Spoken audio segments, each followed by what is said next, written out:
مذاکرات میں ایک صاحب میرے جاننے والے تھے، وہ مجھے مل نہیں سکے، تو مجھے نہیں پتا تفصیل اس کی زیادہ کیا ہے، جتنا مجھے معلوم ہے میں اتنا ہی عرض کر سکتا ہوں۔ چلیے ہارون صاحب، آئی ایم ایف یہ ڈیمانڈ کر رہا تھا چیزوں کی قیمتیں بڑھائیں، پٹرول کی قیمت بڑھ گئی اور بالکل ٹھیک بڑھائی ہے۔ کیا مطلب ہے ہارون صاحب؟ 14 دفعہ عمران خان نے پٹرول کی قیمت بڑھائی، چونکہ مارکیٹ میں جب قیمت بڑھ جاتی ہے جس بھاؤ آپ خریدتے ہیں اسی بھاؤ بیچ سکتے ہیں نا جی۔ کبھی کسی دنیا کے ملک میں یہ ممکن ہے کہ پٹرول مہنگا خرید کے سستا بیچا جا سکے؟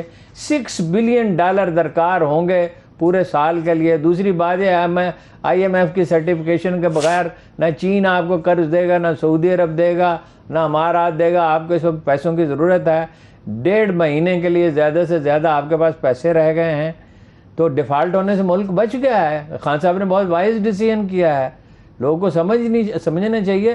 ملک ڈیفالٹ کر جائے اور آپ اپنی ضد پہ کھڑے رہیں، یہ کوئی معقولیت کی بات ہے؟ بہرحال تنقید اس کے اوپر بہت ہو رہی ہے، خان صاحب لے کر آئے پھر چلے گئے، بھاگ گئے، کوئی کچھ کہہ رہا ہے، ان کے لوگ انہیں نہیں چھوڑیں گے، وہ پھر آ سکتے ہیں۔ اور اچھی بات ہے، چیزیں مصالحت کی طرف جا رہی ہیں تو اس کو ویلکم کرنا چاہیے۔ شہباز شریف صاحب نے بھی جو تقریر کی ہے ان کے لہجے میں کوئی تلخی نہیں ہے۔ باقی سیاستدان جو ہے اپنا پوسچر تو ایک رکھتے ہیں نا کہ جی ہم ہی ہیں سب کچھ۔ ٹھیک ہے، آپ کی بات سے میں ایگری ہوں کہ ملک ڈیفالٹ کرنے کا خطرہ ہے ہارون صاحب، مگر عوام کو کس طرح سے، عوام کو اعتماد میں کیسے لیں گے؟ مہنگائی تو وہی کہ وہی کھڑی ہے۔ نہیں، عوام کا اعتماد کا کیا سوال ہے جی؟ پٹرول جب ہے ہی مہنگا تو آپ پیسے نوٹ چھاپیں گے تو پھر آلو ہو جائیں گے 300 روپے کلو، پھر کیا کریں گے؟ مطلب ان اینی کیس آپ کو ادائیگی تو کرنی ہے نا، تو آپ پٹرول کی ادائیگی کریں، پٹرول کم استعمال کریں۔ ویسے ایک بڑی دلچسپ بات یہ ہے کہ آلودگی 30% کم ہو گئی تھی جب پٹرول کم استعمال ہوتا تھا وائرس کی وجہ سے، کرونا کی وجہ سے۔ آلودگی سے اچھا آپ نے یاد کرایا۔ ویسے یہ بھی موجودہ حکومت الزام لگا رہی ہے کہ خان صاحب بلین ٹری سونامی کی بات کرتے ہیں، یہ کرتے ہیں ماحول کے لیے، یہ ان کے اپنے لوگوں نے درخت جلا دیے، یہ باتیں ہو رہی ہیں۔ جی وہ درخت کیا گھاس وغیرہ جلائی ہے وہ گیس سے بچنے کے لیے، چھوڑ پڑے یہ پروپیگنڈے کی چیزیں ہیں۔ ٹھیک ہے ہارون صاحب، عمر ایوب صاحب، دیگر کارکنان کی آپ نے گرفتار جتنے بھی ان کے حوالے سے بات کی، عمر ایوب صاحب کی بھی تصویریں بڑی چل رہی ہیں، ویڈیوز چل رہی ہیں، کس طرح ان کے اوپر بہیمانہ تشدد کیا گیا ہے، بہت بری طرح سے مارا پیٹا گیا ہے۔ اگر آپ وہ کلپ دیکھیں جو تشدد کے ہیں تو رانا ثناء اللہ صاحب نے اس بڑا کرم کیا پاکستان پہ کہ اس کو فلسطین اور مقبوضہ کشمیر جیسا کا ہم پلہ بنا دیا انہوں نے۔ تو اور اب کہتے رہے جی کہ 200 آدمی نکلیں، 300 آدمی نکلیں، انہوں نے کہا کام اینڈ کول ہے پنجاب۔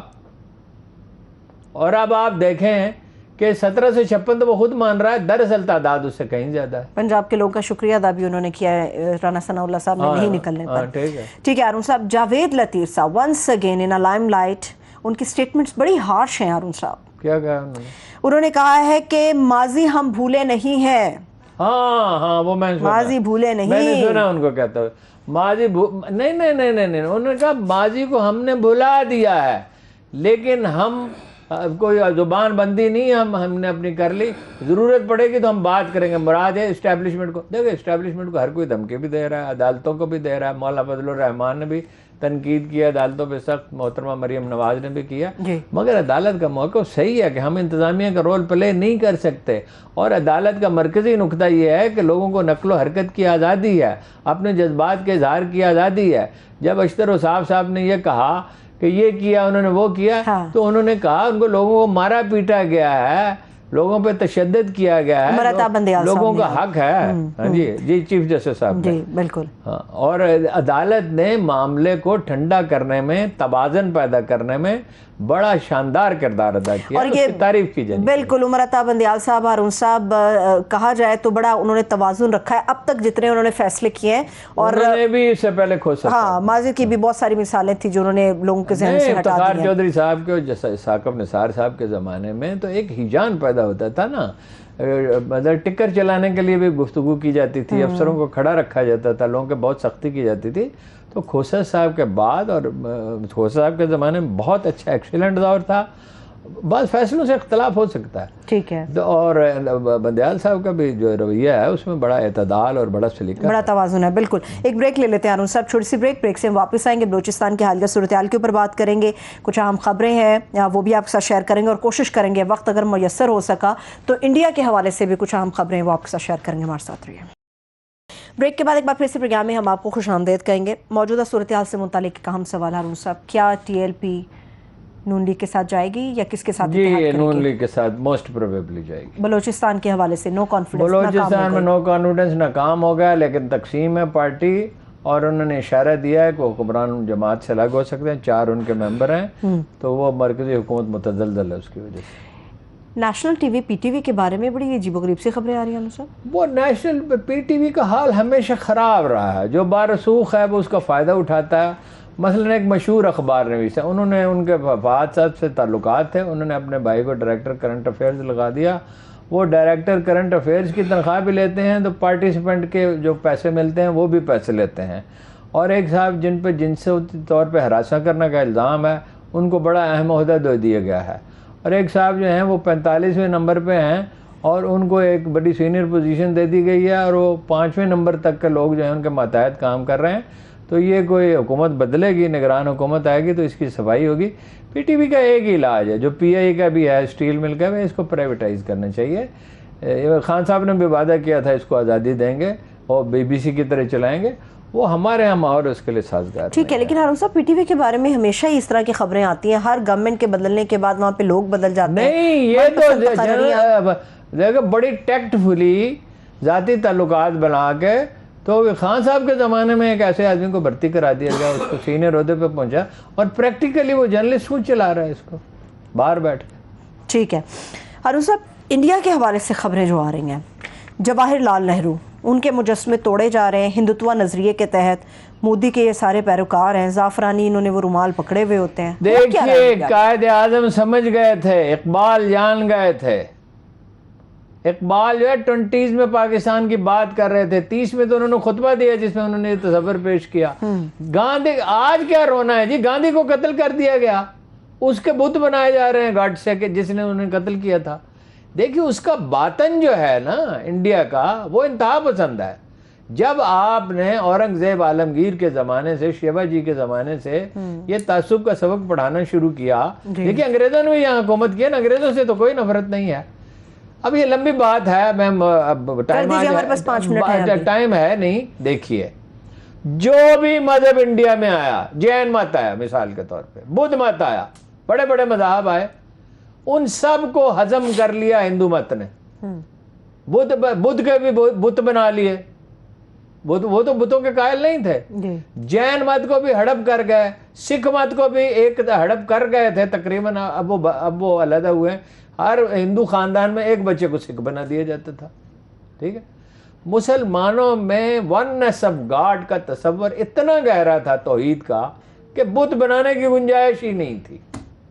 اور اس کا جو صدمہ ہے, ایک تو حکومت کی 700 برس تک, پھر یہ ہے کہ وہ بالکل اپنا ان کا کلچر, کھانا پینا, ہیرو الگ, ان کے ہیرو ہمارے ہیرو, ان کے ولن ان کے ولن جو ہیں وہ ہمارے ہیرو ہیں. تو وہ تو نفرت ہے. اور پھر یہ ہے کہ وہ اندر صدمہ بڑا گہرا ہے غلامی کا, اور اس کا علاج یہ ہے کہ انتقام لیا جائے. مسلمان تو خطرے میں ہیں ہی, سکھ بھی, مطلب یہ ہے کہ مصیبت میں ہیں, بدھ بھی, کرسچینز بھی. تو وہ تو یہ انڈیا جو ہے وہ انتہا پسندی کے, ہٹلر اور مسولینی کے راستے پہ ہے, تباہی کے راستے پہ ہے.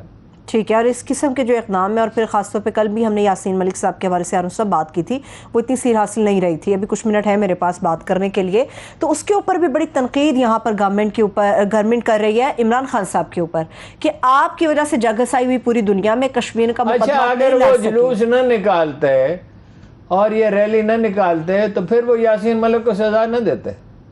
کمال ہے, عجیب و غریب بات ہے. ایک دوسرے کو انہوں نے کیا کیا ہے جی, ایسے بیانات دیے ہیں ہومیوپیتھک قسم کے. شہباز شریف صاحب نے بھی, نواز شریف صاحب نے بھی, کوئی مذمت تو نہیں کی انڈیا کی, کوئی مودی کا نام تک نہیں لیتے, کوئی ہندوتوا کا لفظ استعمال نہیں کرتے, کشمیریوں کے حق کے خود ارادیت کی بات نہیں کرتے. وہ بیان تو آپ پڑھیں, آدمی حیران رہ جاتا ہے کہ جیسے کسی دوست سے چھوٹا سا کسی بھائی سے شکوہ ہو. آپ کیا سمجھتے, کیا کرنا چاہیے, زیادہ سے زیادہ کیا کر رہے ہیں؟ کیا کسی نے, خان صاحب نے بھی نہیں حق ادا کیا, اسٹیبلشمنٹ نے بھی حق ادا نہیں کیا. کیا کرنا چاہیے؟ کہنا ساری دنیا میں سفارتی مہم چلانی چاہیے, ساری عرب دنیا کو بتانا چاہیے, سارے یورپ کو. آزادی کی تحریکوں کا جو ہے وہ چرچا کرنا, یہ تو کوئی کام ہی نہیں ہے. اس کے لیے تو دنیا میں ہمیشہ حمایت حاصل کی جا سکتی ہے. کسی نے کوئی کام نہیں کیا, جبکہ ان کو معلوم تمام تھا ساری پاکستانی قوم ذمہ دار ہے اس کے لیے، جبکہ ان کو معلوم تھا کہ 25 مئی کو ان کے اوپر ان کو سزا سنائی جائے، اس کے بیچاری ان باوجود کی بیگم جو ہے وہ تنہا چیختی رہی، لوگوں نے بیانات دیے، وہ اس پہ بھی شکر گزار تھیں، وہ بڑی کشادہ دل خاتون ہیں، وہ اس پہ بھی شکر گزار تھیں کہ لوگوں نے بیانات تو دیے۔ لیکن میں نے ان سے کہا دیکھیے یہ جو آپ کا مطالبہ ہے کہ عمران خان صاحب ریلی ملتوی کر دیں، یہ پاسبل نہیں ہوتا، سیاست آرٹ آف پاسبلٹی ہے۔ دکھ بڑا ہے، میرے تو وہ بہت قریبی ذاتی دوست ہیں اور مجھے کتنا صدمہ میں آپ کو بتا نہیں سکتا۔ ایک آدمی جو عسکریت کے خلاف ہے، جو سیاسی جدوجہد کرتا ہے، جس نے پورے کشمیر کا 2007 میں پیدل چل کے دورہ کیا، جس نے کہا کہ بنیادی انسانی حقوق بحال ہونے چاہیے، لوگوں کی رائے معلوم کرنی چاہیے، منموہن سنگھ سے ملا، سونیا گاندھی سے ملا، مشرف سے ملا، انٹلیکچوئل سے ملا، جو ڈائلاگ پہ